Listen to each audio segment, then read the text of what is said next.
So the universities, I think we've acknowledged, have regressed badly. They've become uh, penetrated by all kinds of awful political gobbledygook that has ruined them as spaces for having good, sustainable conversations. But it's still the case in most countries, with the exception of the UK, where this has disappeared, that there's a graduate premium, that you're better off going to college than not going to college because you're more likely to get a job that will pay more money. And I think there is this bare minimum thing about the university experience, which is even if it teaches you almost nothing, if you complete a university degree, you've demonstrated that you'll do what you're told and that you will speak this language.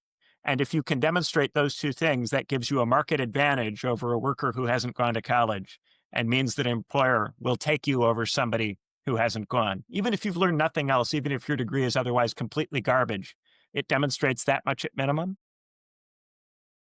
Part of the crisis of the LLMs is the possibility that people are just cheating, that they're not even going through the miserable forms that they have to go through to demonstrate their willingness to submit themselves to garbage.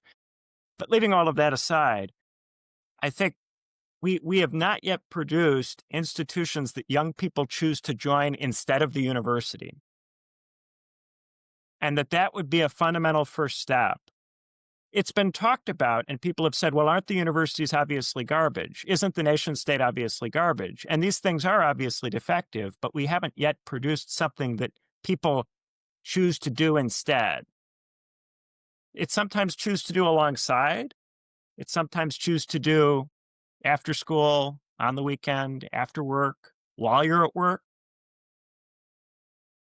But there isn't yet a kind of role in society that can be sustained that involves a monk has a complete commitment to a particular role that gives rise to a form of life.